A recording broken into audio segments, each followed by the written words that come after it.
where the drama starts. Lap 30, 8 laps to go. Sandopi hoping to take advantage of these lapped cars. Pilecki goes, dives onto the right side. Very aggressive here. This is lap 4. The two Viceroys. Bill Frazier ahead of Matt Pilecki. Frazier's off. Frazier hit the grass.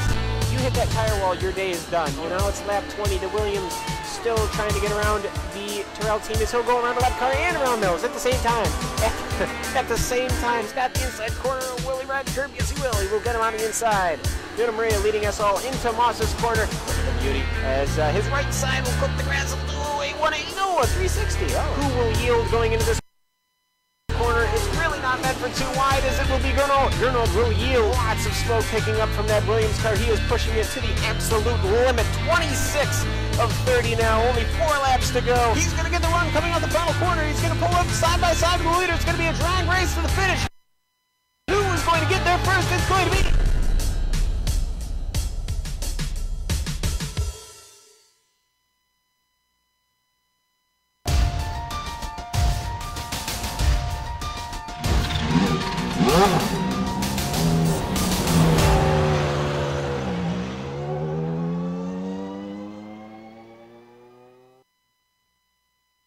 SimRacing proves time and time again why it is worth watching.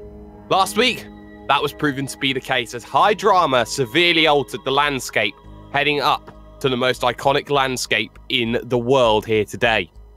And of course, this iconic landscape plays host to so many great races. It will have a special event as per usual this year, but it's not about this just now. The road to Interlagos continues as Mount Panorama Bathurst plays host to the second round of the CTC Lotus 79 series on iRacing Live and the global SimRacing channel. Good evening, race fans, and welcome to the Countdown to Green, where drivers will be searching for a Christmas treat, whereas others will be subject to a lump of coal in their stockings. I am your festive host for this afternoon, Mr. Hashtag Do You Mind himself, Jake Sperry, counting down the days till Christmas, pulling doors off my advent calendar. Joining me is the elf to my Santa, and that one Mariah Carey song to my earworm, Sean Crackers Ambrose. Amjad Yaman will be on camera duty for this afternoon, or shall I say this evening, as the legendary Dougie the Beard has provided said cameras. But Sean, it's a festive mountain this year as the tinsel is stapled up, the trees are lit. However, we are in Australia and it is scorching here today. This mountain is an evil mistress at any time of the year. Survival of the fittest surely is paramount. It is, Jake, and Mount Panorama is for all intents and purposes a street circuit. Now, large sections of the course are lined by temporary concrete walls that transform public roads and house driveways to an unforgiving 4-mile racetrack. And as I was reminded earlier by Ossian Pohaka, think of those walls as marshmallows as you get yourself around this track today in the Lotus 79. Now, the V8 supercars are probably most well known for calling this place home, but thanks to the iRacing surface, you can find all types of cars running on this virtual version of this 23-turn track. And if the name didn't make it obvious, one of the distinguishing aspects of this place is its elevation changes. Up and down the mountain, you'll be dealing with rises and dips all over the place. The biggest worry for the drivers early on the track will be blockage. Yeah, they'll get turned around and probably in bad places. After that, though, the fastest drivers will be those that dare to race closest to the race-ending track boundaries. But to really give you a feel for just how scary green hell is, let's hop on board the GSRC Lap Guide.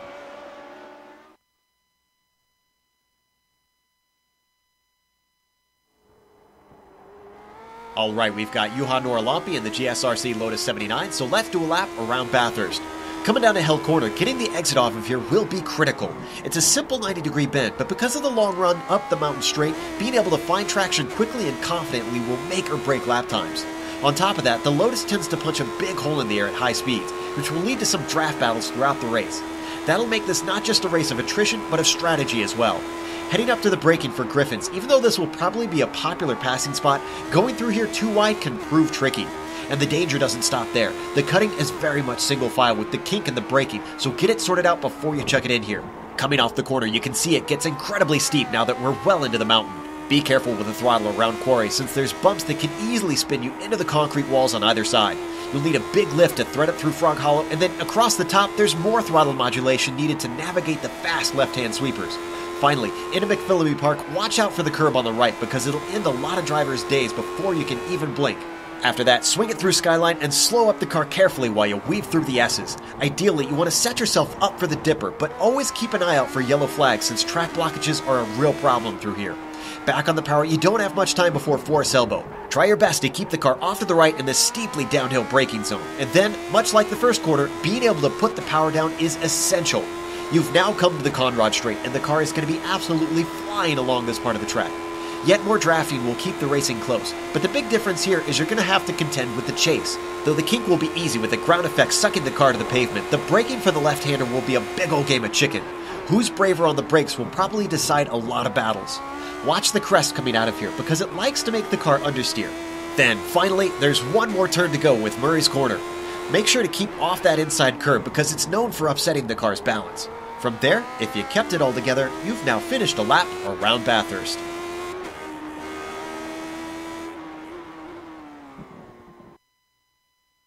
And there you see the GSRC Lotus 79 having a blast down the mountain straight. Well, the Conrad Straight, it will go down. The mountain straight, it will go up. Gone through the S's, and it's had a fantastic lap. But, of course, the series schedule, as we see, round 2 of 12 here. A little bit earlier than people would have liked, and arguably later as well. Later in time, earlier in day, of course. We're not going to be fighting with New Year's Eve or with Christmas Eve here on the Global Sim Racing channel. So we'll move this series one day earlier for you here on Saturday nights for the next 2 weeks before it jumps back over to Sundays. 4 drops for the drivers, 2 drops for the teams, with 23 laps today being the supposed race distance here. No stops of fuel, open setup. You're allowed to change as much as you like, and I wouldn't be surprised to see some high elevation in terms of the setup. Try and make sure that you're not dragging that floorboard down on the bottom of points. For the Drivers' Championship, at least, will be official iRacing points overall. Unfortunately, though, we don't have a graphic here today on how the Drivers' Championship stands, but what I do know is that after that opening round, it is Michel Vandenberg, Sean, who holds the championship lead as things stands. But Michel Vandenberg today, it is off the pace here in qualifying in the 6th machine. He's currently down in 9th and a full 9/10 of a second off of pole. Yes, he is, and working on that second lap right now. We'll see what Vandenberg can turn in here, heading down the Conrad Straight. We'll see if he can get this worked out. Yeah, we'll certainly see if he will, as he's gone through the SS section now, gets onto the brakes into the left-hander, this big dipper. Forest Elbow, this small little kink following afterwards as they've just passed the Falcon advertising. And now for Vandenberg, he needs to find something magical in this second lap. 154.441. That's good, but that's not the lap that you need to be having here if you want to start challenging at the very highest levels, as Nuno Moreira comes over for his second lap and goes quicker. 153.1. The 4 machine is now half a second clear in qualification as the second laps come in. We'll keep our eyes on Michel Vandenberg then as he looks for Murray's Corner, this final left-hander. 90 degrees, 110 kilometers an hour, back onto the power. Vandenberg improves, but he only improves to 8th position. That's a big worry for Vandenberg as Kajanen loses it at the final corner. Boy, and yeah, that's way down the order. And listen, as they get things sorted out here on the opening lap, but Jake, you might regret finding yourself in the middle of this field. You certainly will, because the circuit is narrow, it's tight, and the moment someone crashes up on the mountain, there is next to no chance of survival. Eyes though to the 3 of Ocean Puhekka here, one of Finland's top broadcasters, but also one of Finland's top drivers as well. Into the final corner, back onto the power, out and away. 153.1 to beat. He does a 52.8. Ocean Puhekka has just smashed one out of the park. That was fantastic here from Ocean Puhekka. Wow, that's a lap.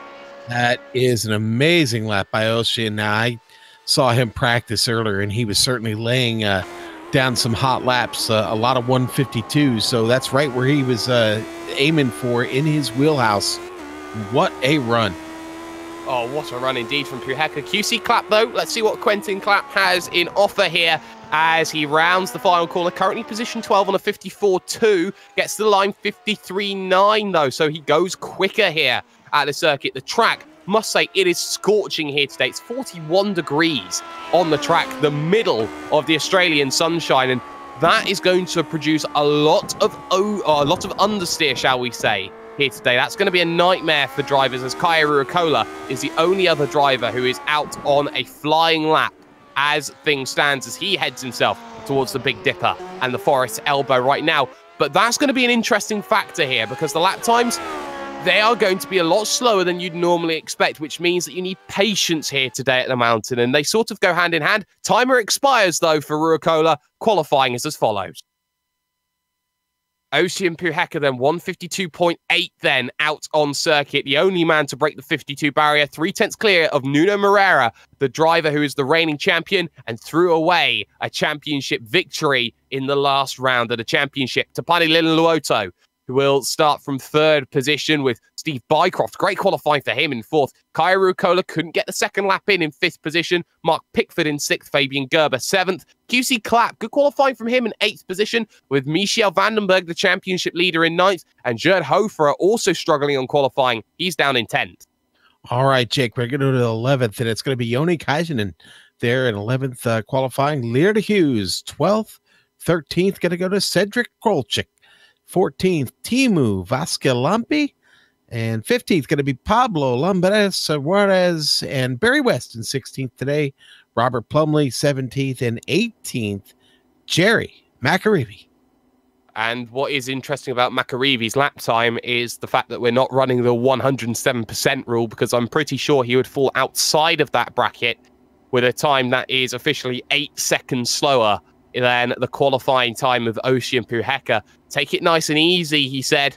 Well, he's taking it very easy indeed. 2 minutes to get yourself gridded up, or you start from the dreaded place known as pit road. And it's worth noting here today that the gaps between the vehicles as they line up here, it's not the supercar way here at Bathurst. You see that they leave that gap here between what is the first row and the second row, and that's going to be the big difference maker here today in terms of making moves down to turn one. It extends the gap. It makes life a lot more difficult to make that move happen. But the engine notes now, you're starting to hear drivers get a little bit impatient here as we just wait for the last of the few drivers to get up onto the grid. Engine notes rise properly, though. It's 23 laps. Let's get it underway. And the mountain gets into play. Green flag, and away we go. And it's a very good start from Nuno Moreira from the front row as he looks to get around the outside of Puheka. That's not going to happen. Too wide in the middle of the pack as they head through Hell's Corner, turn number one. All nice and clean, no worries at all. But it's the run up to the cutting that everyone needs to be a little bit careful of. Moreira's going to go for the lead. Then he's got to do it the long way round at the outside of the circuit, and you can see he's pushing it, gets the overlap, but Puheka trying on the inside, big wiggle, holds on. Couple cars side by side there in the cutting, but they make it through. On their way to the cutting now. My apologies then, Quarry's Bend that we had there at turn number 2, but that's okay. It's fine, it's fine. It's early days, it's late. I've been ill all week. We're getting back into the swing of things here. Moreira leads, Puheka, Lililuoto, Ruokola, Bycroft, Gerber, Pickford, Clapp, Hofer, Vandenberg losing positions off the start, with Joni Kaisinen just behind him as well as they head through the parks. McPhillamy Park, this big left-hander before they go down the hill for Skyline, one of the most fearsome corners in all of motorsports and one of the most famous ones as well. This entire section, one track suits all, and you look at your leaders once again, you can see that Lililuoto now trying to apply the pressure on his Finnish compatriot. Moreira's checked out. As they get the back of the field here, heading into Forest Elbow. So far, so good through the top of the mountain, Jake. Yeah, so far so good for now, and the drivers at the back, the likes of McAreevy, Barry West, Robert Plumley, they've all done well in these early goings. We're a little bit disappointed we didn't see more drivers side by side though for second, and Lililuoto gets on the brakes, runs too deep though. He's going to lose one position, 2, 3, 4, bump off the train, needs to get back up onto pace again. They're side by side behind Pickford and QC Clapp. Pickford on the inside will have the advantage. They go into the final corner of Murray's, and look at this, QC Clapp around the outside trying to grab the power on the exit, but he's got to do it again at Hell's Corner. QC Clapp fighting hard for this one here as we start lap 2. Barry West already having to bring his Lotus 79 down the pit road here, Jake. Not ideal for Bristolian Barry West. That's not what he wanted, but still clapped side by side. Pickford trying to get the advantage. He's got the overspeed, and he's got a much better setup when it comes to this sort of section. But look at the train now that forms. Clapp's going to send one back at Quarry. What a move from QC Clapp. He gets it sorted now behind Pickford. Hofer and Vandenberg want to get in on it. Kaijnen wants to get on it. Leclerc Hughes. This is not necessarily a bad field behind them. This is some of the best Lotus drivers in the world here, stuck behind Pickford and Clapp. This is showing them just how good QC Clapp has been. Pickford now the man under pressure. Did we mention that the strength of field is 4,387, Jake?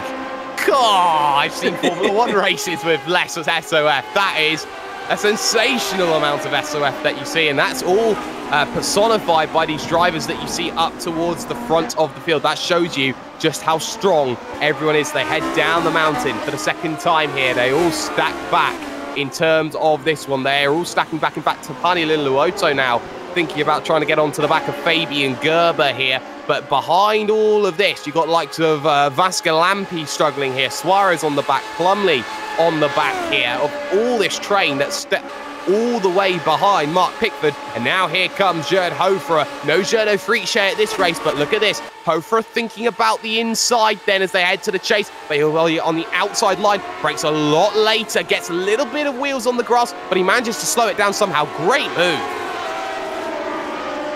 Great move indeed. It's like watching a symphony at work here. The way these guys are moving around right now, just line astern, everybody behaving themselves here early. 21 laps still to go here. And I suppose that a lot of drivers will be happy at the fact that they're playing Conga. A lot of drivers will be not happy at the fact that they're being forced to play Conga at this stage of the event. Battle P3, 4, 5, Rucola, Bycroft, Gerber. We know how Steve Bycroft likes to wait here in these battles, likes to get the perfect opportunity happening. But he knows Fabian Gerber will be one of those drivers, Sean, that will always look to try and find a spark, try and find a reason to go through, a reason to take a position. I think Fabian Gerber's having to learn the definition of patience here today. Oh, look how close they go. Hey, got to go back to 8th place. Gerd Hofer right now. I'll tell you what, he was getting away. Pickford tried to make a move on him. It didn't work out, and it cost Pickford position there for Vandenberg, and then Vandenberg takes it back. Whereas no, Vandenberg's still behind Pickford.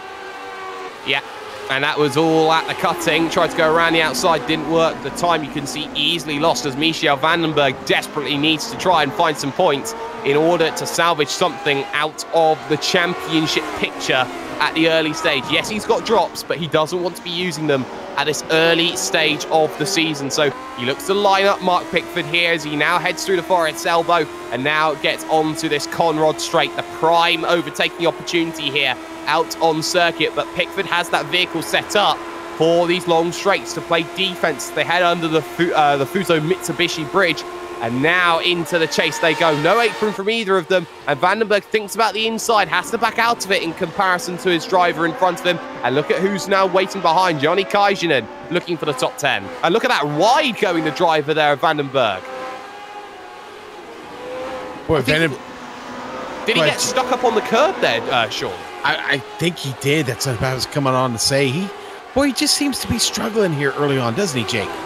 Yeah, he does, and that's one of the characteristics of these vehicles. Because they're so low, if you get caught up on that curb, you've got not enough clearance really to do it, and you have to sort of grind the curb as if you were a skateboarder. That's the big issue that a lot of drivers have when they come to a circuit like this, and I think that's where Vandenberg's starting to struggle. He hasn't adapted his vehicle to the conditions.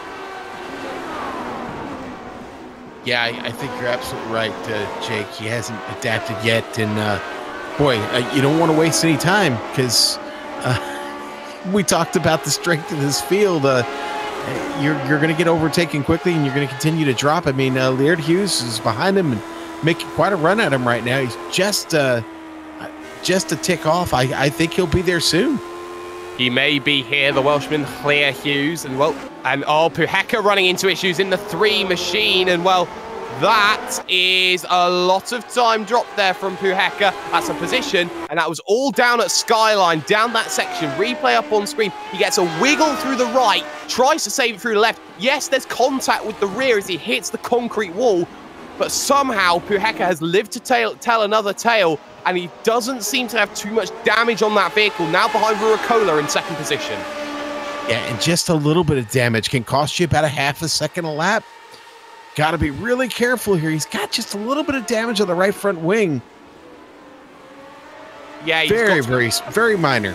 Yeah, very minor. He's got to be careful about that, because you looked at how hard he was actually pushing Sean. He was closing 0.3 of a second a lap every single lap, to the point where he had Moreira back down under 2 seconds. Now all that work is gone, and he's got to do that again. He's now 5 seconds behind Moreira, and Moreira now, as long as he survives the mountain, I think he's home and dry, barring what happened last week where he put too little fuel in the vehicle. Methinks he doesn't make that mistake again. I don't know. You don't know. Here comes Tapani Linaloto, though, in the 1 machine. Looking at Gerber in the 10, moving to the inside of the circuit. Late on the brakes into Quarry, but that was a bit of a squeeze from Fabian Gerber. Linaloto had nowhere to go. Gerber holds the position for now, and Gerber showing he's good on the defense as well as the offense here. And Tapani Linaloto, he's got a bit of work on his hands to do today here, Sean. Yeah, not just... I mean, he's down 3 spots, and nothing is coming easy right now for Linaloto.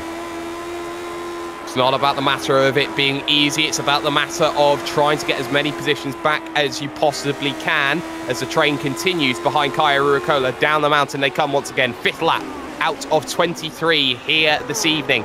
And on the brakes they go, and you can see just how majestic it is that you can find yourself through that echelon, shall we say, that easy effort that they put in. Kaisunen, though, looking at Mark Pickford now, and Pickford, it seems that he's got one direction put in his sat-nav, and it's saying turn around when possible. You know, Jake, you talk about the handling of this car here on this track. I think this is just an excellent combination. This 79 just flies around here. It turns, it gets up to speed quickly. It does everything. It really does. It does everything well, very well. And here comes Kaisunen, thinking about the move on Pickford. Pickford decides not to defend it. He leaves the gap, and there's contact between the two. 1 touch, 2 touch, bit of air for Joni Kaisunen. And Vandenberg had to check up on the brakes because he was not sure where Kaisunen was going to go in that essence. Wow. So Pickford is showing that he can be very, very calm, but that was a little bit too greedy from Kaisunen. He sort of put all his eggs in one basket and hastily put them into the arms of Pickford as if he was like a long-lost lover or something. Looks like battle for second going on here. Baka getting by Ruakola. Oh, that's beautiful. Down the inside, as easy as you like from Oshi and Puhaka. And Ruakola, not much you could argue against that there. Was stuck on the outside. It was a good lunge down the inside, and that is the essence of a good dive bomb there. He made it look very, very comfortable, always made sure that there was room left on the inside, and made the apex as well.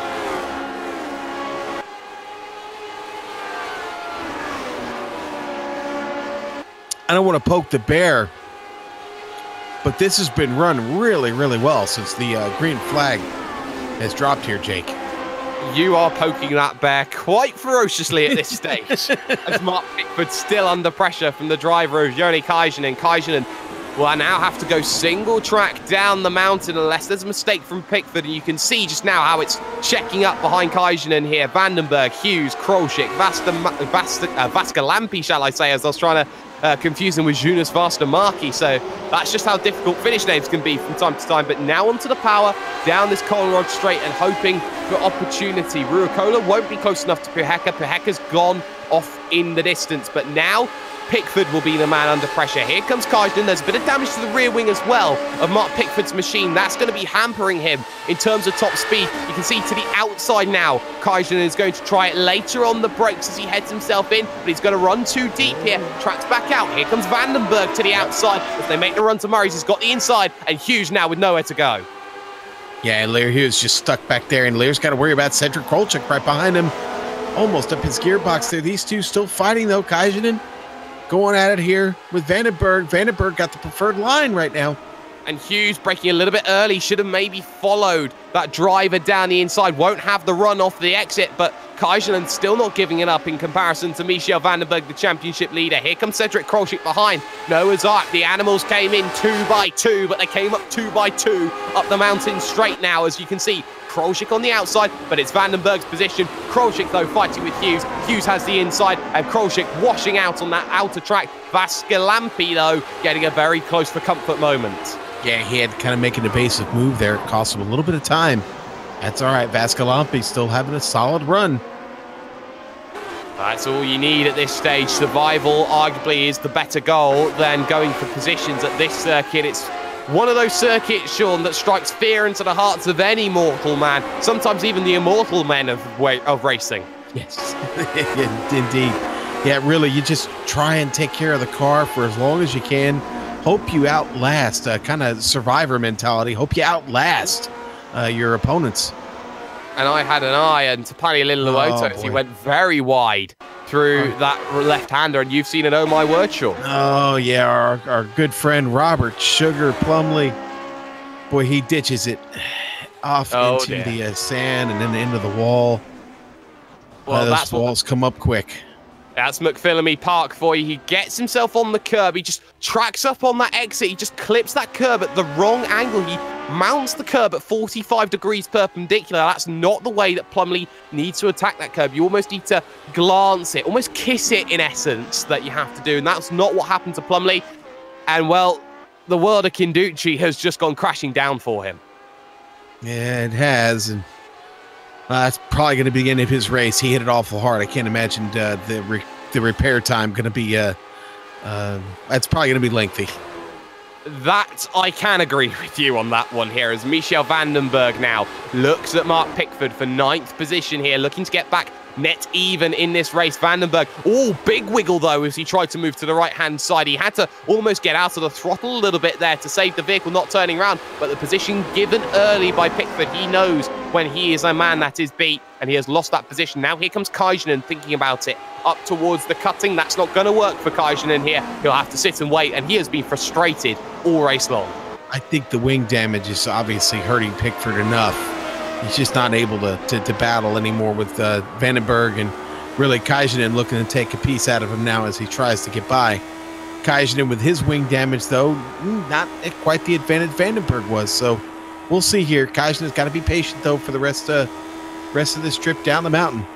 Yeah, you can see how he was eyeing up that line into Skyline. Not a place you normally make a move, but if you can, it takes a brave man to make that happen. Down the hill they go. No chance for positions to be taken yet. Eyes further forward, though, at Fabian Gerber, because he's got Steve Bycroft in the crosshairs right now, and Bycroft having a good run in 4th position overall. Fabian Gerber's +2 looking for +3, and I think Fabian here senses an eye of weakness if he can get onto Bycroft, but he misses the apex slightly there through the chase. That's such a difficult braking zone because you're absolutely flat out turning right. Then you have to hit the brakes a lot earlier than you think because the corner's off camber. Yeah, it is a tough one to figure out. A lot of practice, and even more practice to get it just perfect. Who says you can even do that, though, getting it just perfect? That's just how difficult of a corner that is. Gatlin comes down at the front, 0.2 of a second, down to 4.5 now between Moreira and Puhaka. So Puhaka, clearly the fastest man in this field, clearly can close down that gap. And as we know, Sean, the longer this race goes on, the quicker those lap times are going to get because of the fact that fuel plays a massive factor in these machines. Yeah, it does. It really does. And hitting that fuel mark was quite debated in practice earlier. It seemed like 24 liters is what you needed to hit this race on point. So we'll see here who dialed it in and got it right. We will, and those who can't get it right are going to be in a little bit of trouble here today if they are not too careful. Kajanen's still stuck, though, behind the impervious wall right now of Mark Pickford. Behind them, Thea Hughes, Cedric Krolschick, holding positions together, and Krolschick, we saw earlier on, tried to go for that move, Sean. It didn't quite work out for him, but Krolschick will be taking this as a learning curve. This is not necessarily his premier vehicle, but it's one of those vehicles that we know if Krolschick gets a good day, he gets a very good day. Yeah, and I don't know if the mountain here is really where you want to cut your teeth, right? So not going to be running this one every week. Thank God. Thank goodness indeed. Some will say that's a little bit of a curse. Others, or shall I say most of the field will say that's a blessing at this stage of the event. Lap 9, heading towards lap 10, out of 23 out on circuit. Your leader, Nuno Moreira, followed by Puheka, Ruakola, Bycroft, Gerber in 5th, Lilluoto, Hoferer, Clapp, Vandenberg and Pickford. Your top 10 as there again, another look from Joni Kajanen. Again, not happening here, and maybe it is that front wing damage that is doing all of the issues here. It's bent up on both corners a little bit there as he heads into the right, or the left-hander, shall I say, of the final corner.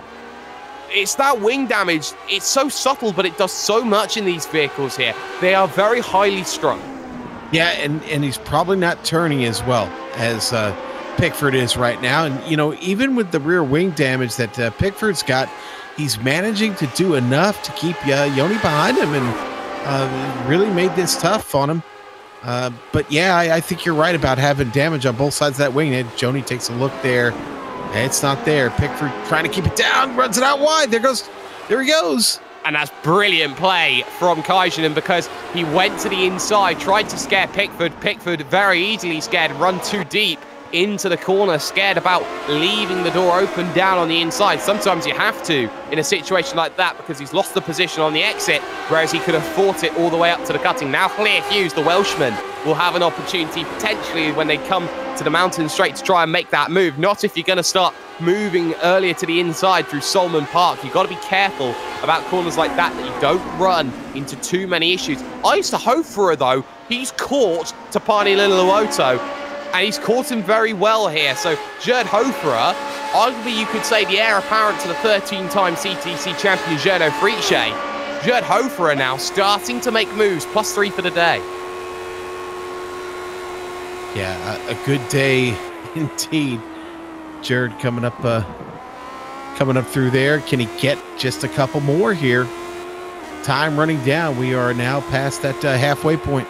Not yet. Oh, no, I'm sorry. I'm looking in the wrong direction there, aren't I? Yeah, that's the thing. Yes, we're on lap 11 now here, Sean, just for your information of 23. We're halfway in the next half a lap or so. How about that? We get to Skyline, we're halfway through. Man, Pickford getting overtaken here in the last turn. That could be 2. Here comes that trying to make it, trying to make it 2. Trying to make it 2 down to the inside at Hell's Corner. And, well, you can see, trying it. Not going to happen on the exit and trying everything to put the power down. I think Krolschik's hoping that Pickford's not got enough. Vascalampi nowhere to go, has to back out of it. Pablo Lumbueras now waiting on the wings behind. So Pickford now trying everything a bit more. Krolschik doesn't defend it because there's no way that Mark Pickford is going to get through. So Pickford again going backwards. That's another 2 positions on this lap. When is it going to stop the bad luck of Mark Pickford? Well, you know, Pickford fought for so long there to hold him off, and now the floodgates have opened, and now Vascalampi on his way, and so is Suarez. So Pickford not long before he's going to have more to fend off here. Talking about floodgates opening, not the fastest lap of the event, but fractionally off it was Nuno Moreira, 1:54.485. The gap opens up again to 4.5 seconds between him and Puheka. So Puheka's chasing. He's trying everything he can, but sometimes it's not working the way that he may have expected it to do out in this event. Eyes, though, again, Lilluoto under pressure. Here comes Hoferer. He's going to do it the outside of the chase as he then gets the brakes for the inside left-hander chicane, and that is easy. No, there's contact, and off goes the driver, Tapani Lilluoto. Hoferer, I think, has got damage on the rear suspension. That was Lilluoto trying to go for a gap that was completely shut off from him. That's going to cost him another spot as QC Clapp gets by, heading down into the final turn. And the replay there that we just seen up on screen, that is a scary place to have a scary, scary accident, because at that stage, yes, Hoferer was moving across his line to try and take the natural line, but he wouldn't have got the call that Lilluoto was braking lighter on the brakes into that section. That is about as close to calamity as I've ever seen at the circuit of Bathurst. Yeah, I'm with you. It was very close, and it does look like Hoferer gets away with maybe just a little bit of damage on the right front wing, but that's it. The rest of the car clean. In fact, he might have already had that damage on the right front wing. Possibly. Possibly he has been fighting hard in this event. That may have been something that did come up a little bit earlier on in this event, but I want to keep my eye on Steve Bycroft because he's looking at the podium thinking a podium's probably a good opportunity. And I've seen Steve Bycroft be a perennial top 10 finisher. I haven't seen him necessarily be a perennial top 5 finisher, but this season, Steve Bycroft has found something in the setup that just clicks with him here today, Sean. It's been clicking. In Kyle Rulacola, not without his own share of mistakes. So, you know what? Bycroft just has to be a little patient here. Continue to put that pressure on Rulacola, and maybe the opportunity will present itself. It will, but there is one issue with Bycroft's game, is that the fact that he is known as a patient driver. Do you feel that being so patient gives Steve Bycroft maybe less of an advantage when he does decide to go on the offensive? Yeah, you could play that side of it. I think Bycroft's biggest problem right now might be the fact that he's got Fabian Gerber right behind him, keeping the pressure on himself. Yeah, keeping him honest right now is Fabian Gerber as they cross the line. You can see 55.1 from Bycroft, 54.7 that time from Fabian Gerber, and a 55.2 from Rulacola. So Gerber, the fastest man of the three, over that last lap, and that's crucial. The big thing, though, for the championship, that little Luoto move has allowed QC Clap through, so that's going to be a battle happening in front of Vandenberg, who is 4 seconds back and looking to chase down here these drivers in front in the second half of this event. QC Clap versus Topani Liluoto. Liluoto goes to the outside to try and make it happen, almost gets a wheel on the grass and easily dispatches of the man of QC Clap. Boy, he really did, didn't he there? I mean, almost made him look like he was standing still. And Topani, you know, dealing with a little bit of damage of his own, all on that front wing right now, and car obviously still has pretty good speed. Still has some pace underneath that bonnet. He's very happy about the way he's been going. We keep looking, though, to Mark Pickford because he always seems to be in a battle and always seems to be on the defense, because Teemu Vaskalampi starting to make pressure, starting to make it happen. It's been 2 laps now. We've seen Vaskalampi just sitting behind, waiting, and I don't think he's got the setup that really allows him to maximize a good run through the Estes section to give him that opportunity to make it happen. You can see already here through this long sweeping section there, McPhillamy Park, he's dropped another 0.2 of a second through that section, and now down the mountain he's got to be really tight and precise. That's Suarez right up his wing right now. Suarez maybe looks to make a move here out of Forest Elbow if he can keep him close enough. I think he's just a little bit too far back in this situation here, Sean, to really make something happen this lap. And a big ooh there from Sean, as that was Vaskalampi starting to make mistakes. And as we say that, here comes Pablo Lumbreras looking at position 14. Both of these drivers have not changed their position at any stage in this event. So Suarez looking at this ability to try and make a move. Not close enough yet, though, into the chase. Not quite. And boy, it does seem like today that the draft here down the Conrad Straight not been as big a factor as I thought it might have been, Jake. No, not as big a factor as I just saw Nuno Moreira have a mini wiggle through turn 2 of Quarry Corner. So Nuno Moreira starting to maybe feel the pressure from Ocean Puheka, who's now running 154 flats out on circuit. That is Ocean Puheka engaged. Ocean Puheka gap down to 4 seconds. And Gerber just got by Bycroft. And coming out of Quarry. Well, having a look at it here, here's Steve Bycroft. He gets going on it and he just lets him go. There's no other explanation. I think he's doing what he knows he's done many a time before. Let Gerber go. He's the faster driver. I'll use him as a pick to go through. But Bycroft did it in such a way that he has massively compromised his opportunity. He may have even lost the draft. Oh, he's lost the draft, indeed. Gerber off to, what, 1.5 seconds now ahead of him. And that is Steve Bycroft and his peculiar style, shall we say, of racing a race. He lets drivers go and hopes to get back to them later on. Some would call it unnecessary, but I think Bycroft's trying to play a tactical game here. He knows that he can't make the move himself. I'll let someone else have a go. I'll let Fabian Gerber try and run into issues with Ruracola. I know that he's got a better bite than I do. Well, still very much a factor in this race. Still looking at a top 5 Oh my goodness, I've just seen the lap time that Puheka's done, another 54 flat. Not only that, fastest lap of the event. Not only that, took 7/10 out of Nuno Moreira. Not only that, the gap is now suddenly down to 3.3. Uh-huh. He's gone purple, as you'd like to say there, Jake.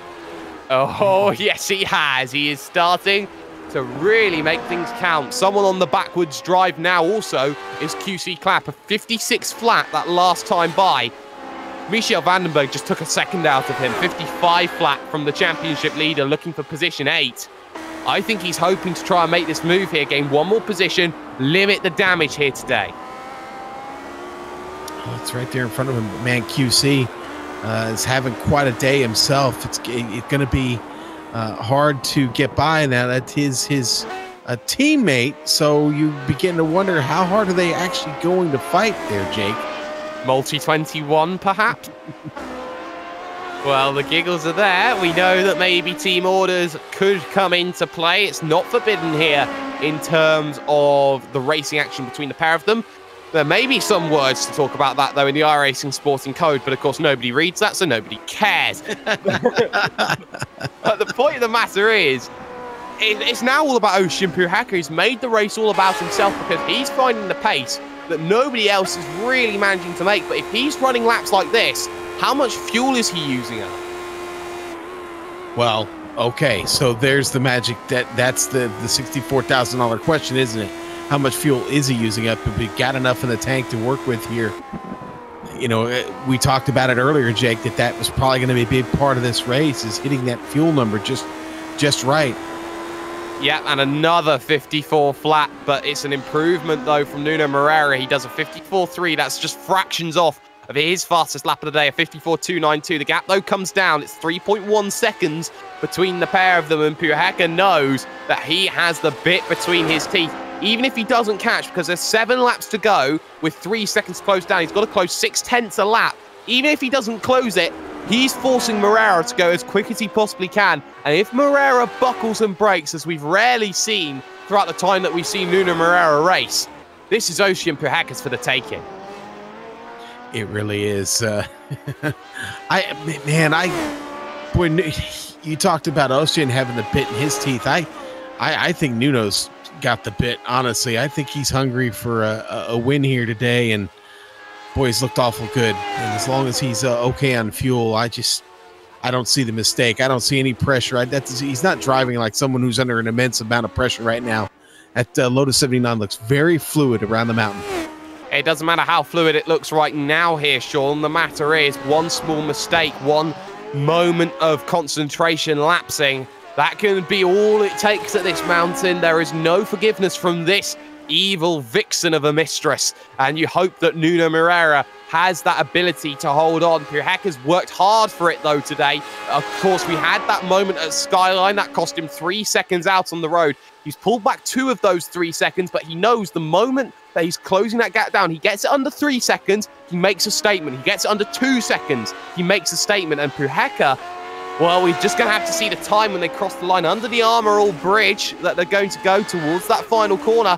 And the gap looks visibly closer than it was. The gap was 3.1 when they last crossed the line. The gap now, all of a sudden, comes to 2.5 because Puheka goes purple again. The man to break the 54 barrier. He continues to impress. He really does. And what do you do if you're Nuno Moreira? You know you're slower, but you've got to stem the bleeding and go purple for your own lap times. Yeah, Nuno just keep pushing. He just keep pushing. I've seen him run too many races at this point to think that he knows he's back there. He's seen him in the relative, and Nuno's got a plan here. I don't think he's going to let him get too much closer.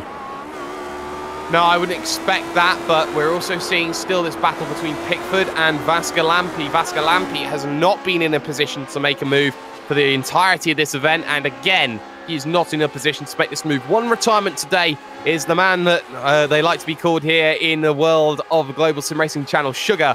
Robert Plumley is out of the event in the 13. Of course, the Englishman really struggling here today, but Vascalampi trying to make something happen, but he's just got nothing to show for it at this stage.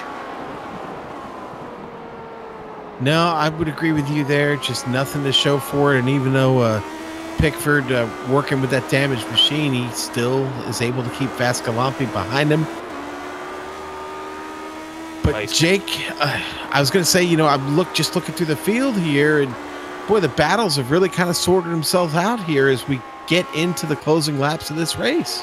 It's not over, though, because this circuit, more often than not, bites more than any other, and I think it's been a better response from Moreira on this lap. I think Puhek has not had the best of laps here today on lap 17, so Moreira, I think, is going to be extending that gap. He does a 154.1. Puhek comes back 54.5. The gap opens up. It's now almost 3 seconds again. Puhek, I think he's starting to get a little bit desperate. I think he's maybe overdriving this vehicle a little bit here, Sean.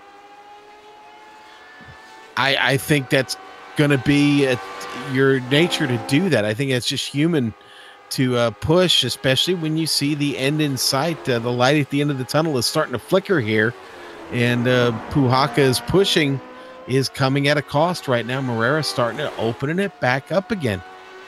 He's trying to open it up here as Moreira, and he's going the quickest that he's done all race long. That was a 54.123 that lap time, and he makes it as easy as a certain Michael Jackson, or a certain Jackson 5 song, as I should say properly there, in terms of what he's been doing. But QC Clap now, again coming under pressure, and this has been the issue. QC Clap has heavy damage on that front right wing there. The front right is the vehicle, or the part of the vehicle that is heavily bent up. And the fact that QC Clap's even managing here as he gets a massive wiggle as he heads up Griffin's Mount. QC Clap is fighting that vehicle here, and Vandenberg closing that gap down. I think Multi-21 has to come into play for the teammates.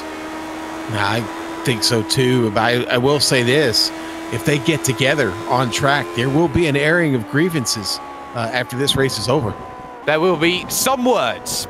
I think the word is some words. We don't know how volatile those words will be, but there will be some words that will be exchanged between the pair of them. On the brakes then into the left-hander that leads to the Forest Elbows. They head through the Big Dipper. Now then, you think about Vandenberg, he will close down this stretch, and QC Clap, he may fight for the position because he wants certain things that aren't available, things like I rating, things like safety rating, maybe things he may think about fighting for. But Vandenberg, he's got a championship he's got to be fighting for. It's already round 2, but I think Vandenberg knows he is the quicker driver of the two here today. Yeah, no, I think you're right. Vandenberg, I'd like to sit here and say he's going to take that position from him, but he hasn't made a move at him yet, been close enough to make a move at him to indicate that he's going to try and take it.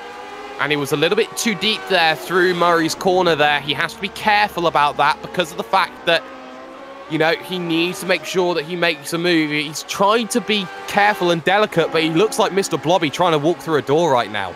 Yeah, I wonder what he's fighting there in the car right now, honestly, that just he's not quicker than he is. No, he's not. And Vandenberg, 55.5, you talk about his fastest lap of the day, was a 54.8, so he's probably about 0.7 of a second off of the best that he can do. Maybe it's just the fact that maybe QC Clap in front of him, that's been the area that has really started to worry him in terms of this event. It's very easy to get a little bit shaken up, but again, Vascalampi not able to get past Mark Pickford, and Pickford doing what you should do up the mountain, driving middle of the road. Boy, Jake, up front, this is maybe starting to become an issue. 2.3 seconds, Puhaka. Close it down a little bit more. So he's got 4 laps to go when he crosses the line, so he's got to take gaps off at 0.6 a lap, and I don't think even Ocean Puhaka has the ability to make something like that happen. It will be a miracle or it will be a mistake. That's the two options that you have, the two M's that are there, and it's not the dreaded M that is not allowed to be branded about in commentator terms of motivation. Ocean Puhaka knows that he's motivated, so motivated he's just done a 154 dead.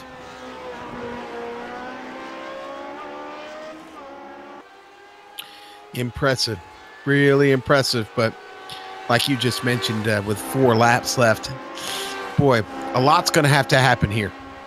A lot, but this is the circuit where a lot can happen. This is the series that's a lot can happen and will happen when you get down to the bread and butter, to the bones of a race like this. Vandenberg still can't do anything. He's only closing fractions here. The gap's 0.8 of a second. I'm wondering if he's caught in the dirty air at this stage here, Sean. Well, that's you could be fair by mentioning that. Hey, you know who we haven't talked about Kaya Ruokola enough today. Why? Because, well, not really fighting with anybody. Kaya running a solid race here. The Finn sits in third, solidly placed on this podium. You just finish out these last 3.5 laps. Fabian Gerber a full 2.1 seconds back, and not quite as fast, maybe off by about 3 or 4 tenths.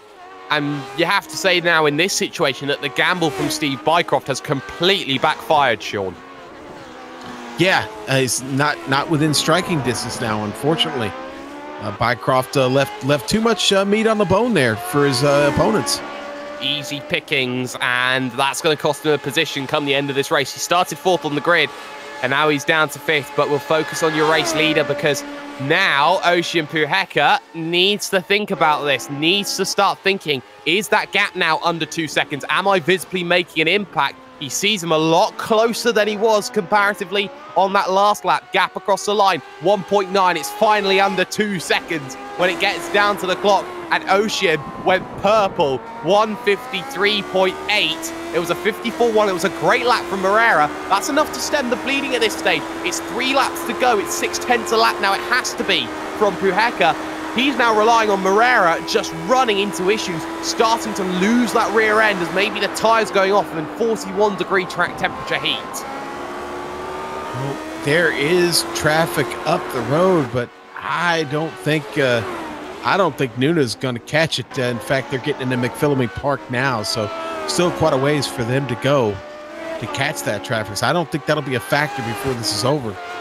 No, I don't think it'll be a factor either. QC Clapp sets his fastest lap of the event. He's finding something here as Vandenberg just can't close that gap down to his teammate. And I think Clapp's proving, I'm no number 2 driver here. I'm going to be a number 1 driver and I'm going to fight with it. Down the hill, though, goes Puheka, goes Moreira, as you can see just how close they are. The moment one goes into one corner, the other goes into the one that they just chased. And it's like chasing shadows right now for Ocean Puheka. The moment he sees him through this SS section, he knows he's got an opportunity. A little bit slidey, though, through the Big Dipper and onto that Conrod straight he goes. But that gap again looks like it may have come down by a few tenths of a second. I think Puheka has got the bit between his teeth. I think Puheka is going all or nothing right now. The chips are all in on the table. They better be. They better be, but Puheka is really run the second half of this race like there's no tomorrow, and you got to wonder how much is left in that car. The tires have got to be screaming concentration, focus, all on the edge right now. And Puheka, the gap was 1.9. It's coming down. It's 1.4. That's half a second, but he's got to now do it 0.7 of a second a lap with 2 to go. 53.9 this time, 54.5 from Moreira. So he's starting to think about this. He's starting to get back. QC Clapp, though, again the man under pressure as Michel Vandenberg finally thinks that he's managed to catch up to him at this stage. They head into Murray's Corner, the final corner out on circuit. They now have 2 laps to go, and Vandenberg now within 0.7 of a second, now within 0.6 of a second here as QC Clapp. Surely you'd feel that Vandenberg has to try and make it go through. These two are pushing each other far too hard against each other right now, Sean. Something's got to give between them. I think they're racing for the sake of it. Yeah, maybe so. Hey, just an update real quick. Jerry McAreevy, unfortunately, had trouble with 2 laps left to go in this race, and boy, down in Quarry just loses it. We got a replay. Here we go. We'll look at it. He's making the trip down the straight here to Quarry. Just gets it out a little bit too wide, and that is going to catch him there on the wall, send him across the track. Has a hard shunt in the pits with that car. Yeah, very hard shunt, but with a lap and a little bit to go. Eyes on Puheka versus Moreira here. And if Puheka can get within 1 second, he has some draft that will help him. But he's got to make sure that he has the lap of his life because he's still too far back at this stage, at this late stage. But the last time Moreira got caught like this, he was also caught with his trousers down behind his ankles, as he was caught without enough fuel, and that was enough to cost him at the end of the event. Rounding the final corner, the gap will be less than 1.4 this time. I'm pretty sure the gap will be 1 second at least between the pair of them, 8/10. So Puheka found 6 of them, finally found 6 of them, as he does a 53.3 on that lap. That was by far and away the quickest lap of his event. He goes 6/10 quicker than he's done previously. Puheka is finding something that nobody else has seen before. We'll look further back to QC Clap. He's starting to break away from Michel Vandenberg. I'm not sure for the championship perspective that Vandenberg will be able to do too much in comparison to the driver of Nuno Moreira, but it's all down to these two as they come up the mountain for the final time. As they head into the cutting, wide from Puheka. That could have just cost him an opportunity at greatness here at the mountain. He's run very wide, the gap extends back up again, but now he's relying on Moreira to be tentative, to make mistakes at this late stage. And Puheka, you feel he's given all that he's had to give. He set the fastest lap by far and away, quicker than anybody else. But now through Skyline and down the hill they will come for the final time. You can see just how more aggressive Puheka is taking this. He's putting everything on the line. All risk, no reward, it seems at this stage. Looking for the Big Dipper now and the Forest Elbow. And he's close, but I'm not sure Ocean Puheka is going to be close enough. If he gets a run here through Conrod, he'll have a chance when he gets to Murray's if he can't make the move. But the gap sits agonizingly at half a second between them, if not a little bit more, as Puheka looks to close and close and close and close and not close enough on the brakes into the chase. This is one of the last big tests for Nuno Moreira, and he is faultless as he has been so many times before. He will get redemption with a corner to go as he makes it to Murray's. Nuno Moreira is taking round 2, and he takes it after a stern challenge from Ocean Puheka. Brilliant battle between them. Third will be sorted by Ruakola, Gerber and Bycroft. Is that Gerber going? Gerber's gone. No, he's not. He's let him back through at this stage. I think, yes, he's let him back through. So that's some good gentlemanly conduct between the pair of them. Gerber couldn't close it down, gives it back to Bycroft. That's very good sportsmanship.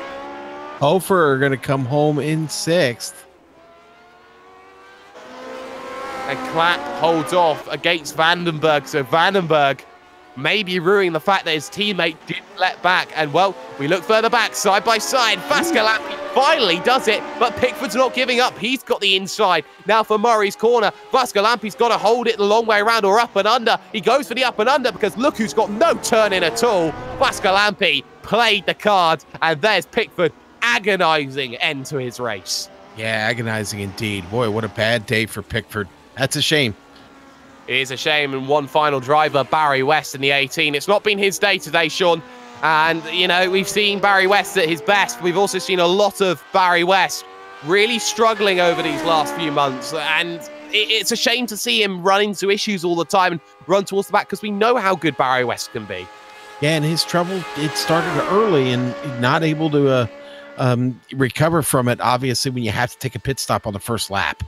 And you have to give credit to the field today, because we've only got 2 retirements overall from this 18-car field. I've seen races where we've had 18 vehicles, and I've seen only 5 finish. So a very low level of attrition today. Everybody knew the dangers, and everyone drove well within their limits. Seems like they were up to the task, Jake. It was a very tame race on the mountain today. It was a tame, well, not necessarily a tame race on the mountain, but certainly a race that had a lot of intrigue and strategy ploy all around it. We're going to step aside, though, for one moment here on the Global Sim Racing channel. When we come back, the post-race show here, where drivers will come in for interviews, we'll have a bit of a talk, and maybe we'll shut up shop. You'll see in the few, because this was, or this still is, the Lotus 79 CTC Championship.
Some may call it tame. Someone like me calls it a refreshing sight at Mount Panorama Bathurst. The victims were a little bit sparing here today, but that doesn't matter here on the Global Sim Racing channel. We've still had a cracking race with a lot of storylines to head into the third round of the championship. But here at the end of round 2, here with hashtag Do You Mind Jake Sperry, Short Crackers Ambrose, and Amjad Yamin behind the cameras, or in the director's booth, shall I say, you have to say it has been a very good race. Classified results then up on your screen. Nuno Moreira holds off, staves the charge of Ocean Puheka, who finishes second by just 0.6 of a second, and will be probably feeling like that was an opportunity wasted after what happened to him up on Skyline. Kaya Ruokola drives a quiet race at the second half to finish off in third. Steve Bycroft comes home in 4th position, the position let back through by Fabian Gerber. Nice to see some friendly cooperation between the pair of them, even though they're not teammates. Gerd Hoferer comes home in 6th position. He's the biggest mover in the entirety of your field. He's +4 overall. That's a very good result for him. Pani Liloto finishes 7th. He goes back down 4 positions, had a horror show of a race with QC Clapp 8th, ahead of Michel Vandenberg, ruining the opportunities in 9th, not making any ground in this event. Joni Kaishnen, though, he gets +1 and rounds the top 10. All right, let me finish this up for us. Lear Hughes with an 11th place finish. Cedric Rolchik, 12th. 13th, going to go to Timu Vascalampi. Mark Pickford going to wind up in 14th, loses 8 spots on his start. Pablo Lambara Suarez, 15th today. Barry West, 16th. Jerry McAreevy, 17th. And Robert Sugar Plumley going to finish 18th here, Jake. Yes, and we've got a whole slew of drivers wanting an interview for this one. But first and foremost, the champion, I believe, is the one that we will be wanting to bring in first. Nuno Moreira, the reigning champion. Last week you had a moment to forget on the fuel. Today, though, redemption, but you had to work very hard for it. Hey, guys. Hello, everyone, and good night, everyone. Well, at least here in Portugal, it's nighttime. So, yeah. Last week was a bit frustrating, but it was a very fun race. And of course, losing a race in the last few turns is never a good feeling. But I got that I was fast and competitive. So today I think I was a bit lucky as. Lucian or Jonas is was the fastest guy definitely today. He did a blast of that was like crazy. You can do that kind of qualifying laps once in 5, and the other 4 you go to the wall. So he did risk and he did wonderfully there. So then in the race, I knew that my chance was. Well, some practice with full race fuel, not very much today, but during the previous day. So I tried, and I saw that he didn't got a clean getaway, and I took advantage of that and just passed him in turn 2, I guess. And then it was about managing the gap, and Jonas really gave me a lot to do, and I really had to push the limit to get to the end. And I even think that if he had like 1 or 2 laps more, he might have won the race. But well, the race ended, so win for me.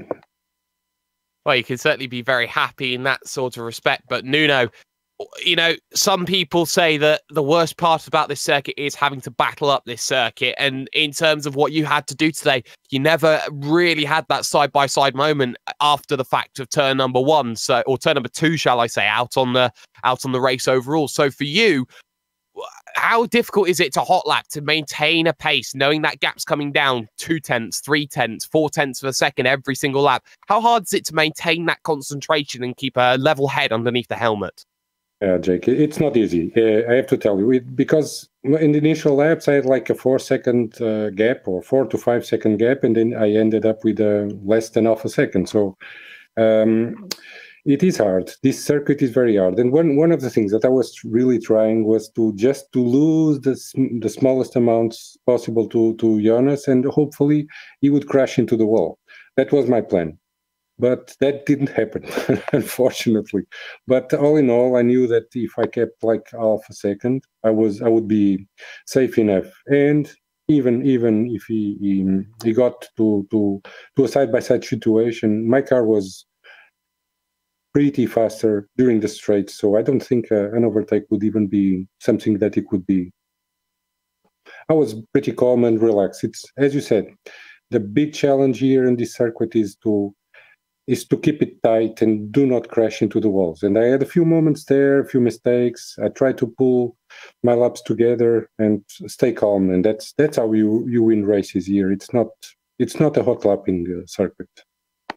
No, it's certainly not. And well, even with the fact that Puheka had a moment on turn at lap 4, shall I say, where he hit the wall, he still managed to give you a run for his money. But of course, not about this week, but to next week here. You take vital points out of Vandenberg. Arguably, you lead the championship now, maybe heading in towards the next round at Snetterton. And Snetterton, that circuit, which is very level, not really too much elevation change that's noticeable, but enough maybe just to have a little bit of a worry in some drivers' minds. Do you feel that Snetterton will be more open towards more side-by-side racing?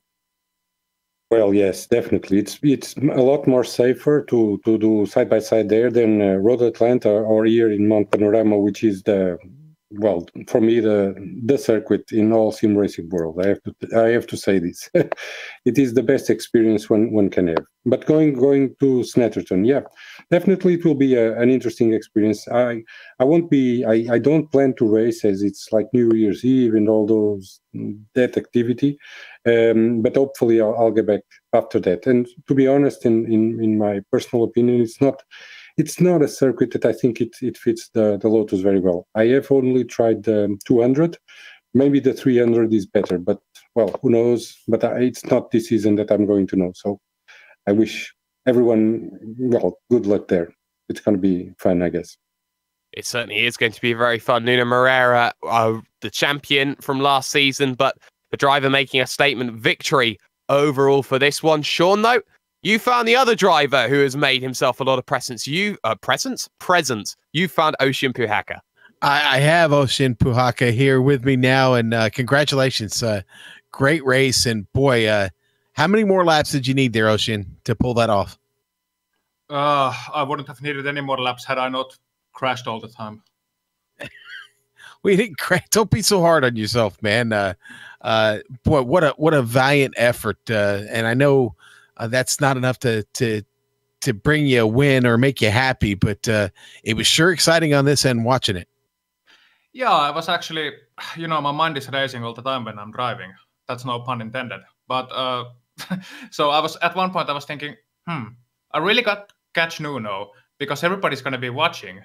And they're going to be left with blue, what moment when when I don't catch him up. And then in the end, I made a couple of mistakes and I didn't catch him up. But I'm glad you enjoyed it. I mean, second is first of the losers. But had someone told me before the race that you're going to be second, and knowing Tapani and Nuno and Gusi, who's been really fast, and Kalle are going to be here, then I would have said, okay, I'll take it. Well, you know what? The way to winning a championship is having a good start to the season, and a second place finish is not going to hurt a championship hopes for you. With Vandenberg finishing back there in 9th, this has got to be a great day. And next week, hopefully, do you plan to be with us then? Do you know how many laps I've ran around Snetterton? You don't need to ask me. The answer is 0. But I'll try, and knowing my track record completing full championships, I can't promise anything, and it's too early to think about championship. I was planning about Road Atlanta, but I slept in. Yeah, the race starts at 6:30 p.m. and I slept in. Anyway, I slept in at Road Atlanta and I managed a good result here, and that's fine. But it's too early to think. I'll just do the best I can in each race and see what happens. All right. Well, hey, listen, we'll let you get on to finishing your celebration here on today's podium finish, and we wish you a happy holiday, my friend. Thank you very much, and I would also like to say hi to Trelletnet guys you know very well, of course. Trelletnet guys who were supporting me, Sebastian Lindqvist and Tommi Hahka and Antti Terho and Air Force Bloom, and others who were watching. I'm sorry I couldn't win. Better luck next time. All right. Yeah, definitely. Better luck to you there. And there you see Ocean Puhaka. Very good job from him there today. But of course, interviews seemingly after none last week, we're going to get 4, it seems, this week. We got Tapani Linluoto here, the driver who didn't have the best of races today. Tapani started 3rd, went backwards some more. Not the day you were wanting. Well, I certainly didn't have the luck and speed I had in Camel GT today. So, well, what can you do? It was a fun race overall, though. Yeah, it certainly could be a fun race. But the big talking point for you was the incident you had with Hofera on the run down towards the chase. Of course, you yourself were on the outside trying to make that move. You saw Hofera move across on you a little bit in towards that apex. And, well, under braking, how much can you say from your side of the incident? Well, I couldn't do anything. I was just braking as hard as I can on the edge of the road. But he apologized to me, and that's it. Well, that's it. But, of course, for you, you're a man who is very intrigued by the classics. You're always there. You're always putting in the effort. And, where are we going to see Tapani Linluoto next? Are we going to be seeing him more Lotuses? We're going to see more Camel? Are we even going to see you somewhere as outlandish as maybe a Lotus 49? Well, I have been wanting to try the Lotus 49 for a while. Maybe I'll go there someday, but it's 79 and the Nissan for me today. Well, for today it is, but of course we'll wish you a happy holidays here, Tapani. Anyone you'd like to give a shout out to? Well, my parents, of course, and you guys. No worries at all. Tapani Linluoto, short and sweet, a perfect representation of how a race can sometimes not go the way that you may have expected it, but still in high spirits otherwise. Sean, you found a Mr. QC clap. I did. And QC, I just want to know, how much pressure was that with Vandenberg behind you? Hey guys, thanks for doing the broadcast tonight, by the way. Yeah, well, hey, thank you for coming in for an interview. Were you feeling a lot of pressure there with Vandenberg in your mirror there for so many laps? Oh, not really. We were on TeamSpeak. We were chatting. If he could catch Tapani, because then I would have let him go. But yeah, he said Tapani's too fast. So if you make a mistake, I'll pass you. If not, just go on. All right. So you two were in communication there and just having a casual chat there, probably talking about where you guys are going to hang out after the race, huh? Yeah, but there was a bit of pressure from about his name, Jona. Joni Kaisen there, closing in. So I really had to push, because if I was slowing down a little bit more, Michiel would have passed me. That's for sure. Well, QC, thanks for taking a moment to come in and talk with us, buddy. Happy holiday to you, and we'll catch you next week. Yeah, thanks for the broadcast, guys. All right, and thank you. And we appreciate every one of you here in the CTC Lotus 79 Championship. And I personally want to wish everybody a Merry Christmas. And hey, Jake, we got to tell everybody real quick, come back in about an hour and 15 minutes, because we've got the SCCS coming up, multi-class racing, here on the Global Sim Racing channel in just about an hour and 15 minutes. And if anything that was seen after last week or so's action, you're probably going to want to tune in, because I haven't seen a series that has offered so much challenge to drivers whilst also allowing the close racing that is supposed to be expected from everyone. And of course, with QC Clap as well, having that good race, it's safe to say Multi-21 may just be confirmed in terms of that one. But unfortunately, after all of this, that's all we're going to have time for here on this evening's broadcast right now. But of course, don't forget that we have that big broadcast coming up, SCCS, in just an hour and a bit's time. Make sure that you check that one out for, of course, all the natural action. So first and foremost, I must offer all my thanks to all the drivers and all the teams who have been racing this one, to all of you who've been watching at home. Massive thanks to the Classic Team Championship for their stunning battles and their decision to fly GSRC. Thank yous also have to go out to the companies, equipment and software that have been involved or affiliated with this afternoon's broadcast. And we'd also like to thank Eric Ekholm and Casey Lalonde for the music that you have heard this afternoon. Details on how to contact them are on screen right now.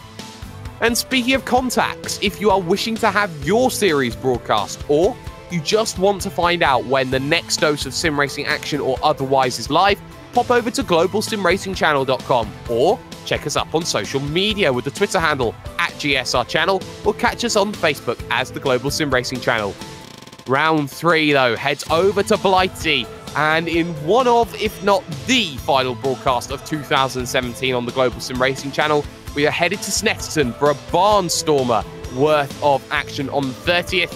But as always, that has been Sean Ambert, that has been Amjad Yamin, and that has also been the man who some say once took the designer of the first corner of Oschersleben to a dark room and beat him up. That is Dougie Beard. I've been #DoMine Jake Sperry. And well, if Nuno Moreira can hold off drivers like Puhaka when he can run lap times that he can do, then it's safe to say that Nuno Moreira is one of the favourites to take this title once again. Remember, race clean, race hard, and we'll see you on the track.